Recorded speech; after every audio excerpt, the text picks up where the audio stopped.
Movie की starting में हम रिचर्ड नाम के एक आदमी को डॉक्टर के पास देखते हैं, जहां उसे पता चलता है कि उसे लंग कैंसर है और अब वो केवल 6 महीने तक ही जिंदा रह सकता है। रिचर्ड एक कॉलेज में लिटरेचर प्रोफेसर है और जब उसे पता चलता है कि वो लंग कैंसर से पीड़ित है तो वो बहुत ज्यादा उदास हो जाता है और सोचने लगता है कि ये सब उसके साथ ही क्यों हो रहा है। फिर अगले दिन रिचर्ड अपनी फैमिली के साथ डिनर कर रहा होता है। उसकी बेटी का नाम ओलिविया और उसकी पत्नी का नाम वेरोनिका है। यहाँ ओलिविया अपने पेरेंट्स को बताती है कि वह लड़कों से ज्यादा लड़कियों में इंटरेस्ट रखती है, यानी कि वह समलैंगिक है। लेकिन रिचर्ड को लगता है कि ओलिविया अपनी टीन एज में है और इस उम्र में ये सब होना एक आम बात है, इसलिए वो उसकी बात को ज्यादा सीरियसली नहीं लेता। तब ये देखकर ओलिविया गुस्से में वहाँ से चली जाती है। यहाँ रिचर्ड अपनी वाइफ वेरोनिका को अपनी बीमारी के बारे में बताना चाहता है, लेकिन रिचर्ड के बताने से पहले ही उसकी वाइफ उसे बताती है कि उसका रिचर्ड के बॉस हेनरी के साथ अफेयर चल रहा है। रिचर्ड की नजर में उसका बॉस बिल्कुल एक घटिया आदमी था, लेकिन रिचर्ड को वेरोनिका के अफेयर से कोई फर्क नहीं पड़ता और वो हंसने लगता है। तब ये देखकर उसकी वाइफ भी नाराज होकर वहाँ से चली जाती है। अब रिचर्ड डिनर टेबल पर अकेला बैठा होता है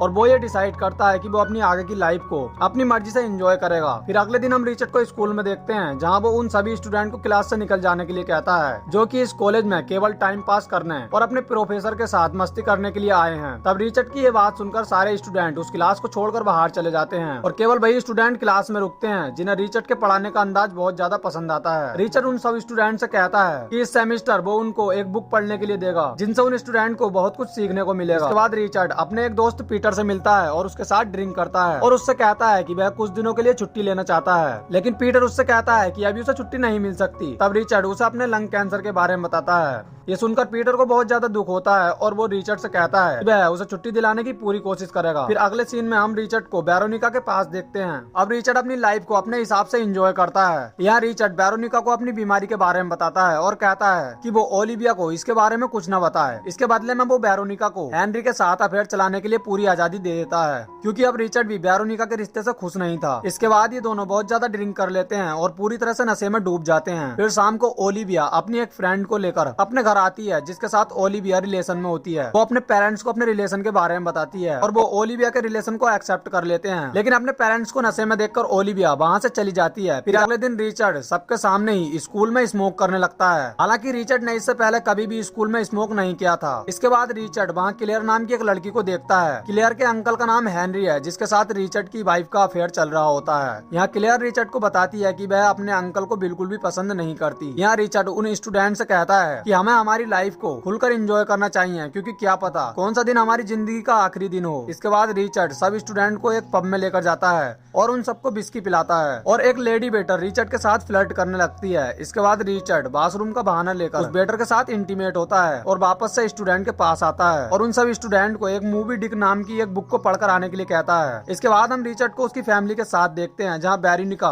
अपनी बेटी ओलिविया से माफी मांगती है, क्योंकि पहले वेरोनिका ओलिविया के किसी भी काम में उसका साथ नहीं देती थी। ओलिविया भी अपनी मॉम को माफ कर देती है। इसके बाद ये साथ मिलकर डिनर करते हैं। इसके बाद हम देखते हैं कि रिचर्ड की एक स्टूडेंट एक किताब की कहानी को सबके सामने एक्सप्लेन करती है, जिसे उसने पढ़ा होता है। ये देखकर रिचर्ड को उस पर प्राउड होता है, क्योंकि रिचर्ड भी यही चाहता था। फिर शाम को रिचर्ड अपनी बेटी ओलिविया से बात कर रहा होता है। अब ओलिविया को भी हेनरी और उसकी मॉम वेरोनिका के अफेयर के बारे में पता चल चुका था। यहाँ ओलिविया रिचर्ड से कहती है कि वेरोनिका के अफेयर के बारे में सब कुछ पता होने के बाद भी तुम अभी भी उसके साथ क्यों रह रहे हो? क्या तुम इस रिश्ते से पूरी तरह से खुश हो? तब रिचर्ड उससे कहता है कि हम सबको अपनी लाइफ अपने तरीके से जीने का पूरा अधिकार है, इसलिए मुझे उसके अफेयर से कोई भी फर्क नहीं पड़ता। अगले दिन रिचर्ड क्लास के बाहर गार्डन में क्लास लेता है और वहाँ पर ड्रिंक करने लगता है। अब रिचर्ड अपने स्ट्रेस को दूर करने के लिए और भी ज्यादा नशीले पदार्थ का यूज करने लगा था, लेकिन पीटर को ये सब बिल्कुल पसंद नहीं आता, क्योंकि पीटर रिचर्ड की बहुत ज्यादा केयर करता है। इसके बाद पीटर रिचर्ड को एक सपोर्ट ग्रुप में लेकर जाता है, जहाँ पहले से ही कई सारे कैंसर पेशेंट बैठे होते हैं, लेकिन रिचर्ड उस ग्रुप को ज्वाइन नहीं करता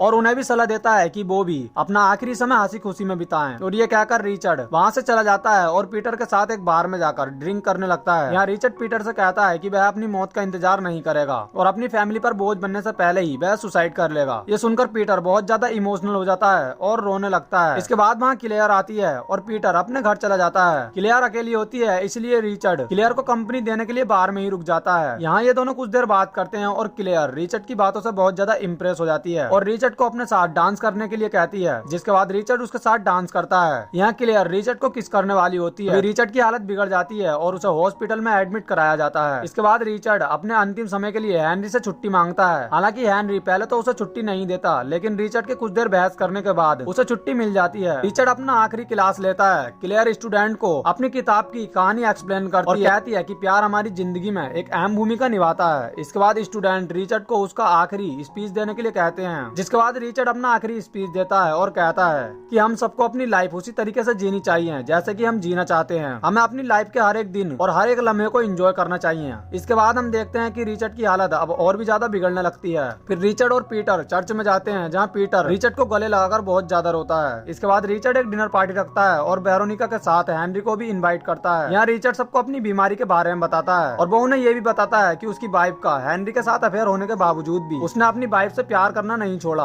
और वो उसे वैसे ही प्यार करता है जैसे वो उसे पहले करता था। इसके बाद रिचर्ड वेरोनिका को अलविदा कहता है और अपने घर चला जाता है। रिचर्ड की बेटी रिचर्ड को बताती है कि उसका भी उसकी गर्लफ्रेंड टेलर के साथ ब्रेकअप हो गया है। तब रिचर्ड अपनी बेटी के मन को हल्का करने के लिए उसे ड्रिंक करने की सलाह देता है और उसे अपनी बीमारी के बारे में बता देता है। ये सुनकर ओलिविया बहुत ज्यादा उदास हो जाती है और इमोशनल होकर रोने लगती है। फिर रिचर्ड अपनी बेटी को एक प्यार भरा आखिरी किस देता है और उसे गुड बाय कहकर अपने डॉग को लेकर गाड़ी में बैठ जाता है और घर को छोड़कर बाहर जाने लगता है। कुछ देर बाद रिचर्ड एक चौराहे पर जाकर रुकता है और अपनी लाइफ के लम्हों को याद करके बहुत जोर जोर से हंसने लगता है और सुसाइड करने के लिए तेजी से खेतों के रास्ते माउंटेन की ओर बढ़ने लगता है। और इसी के साथ ये मूवी यहीं खत्म हो जाती है। So thanks for watching guys.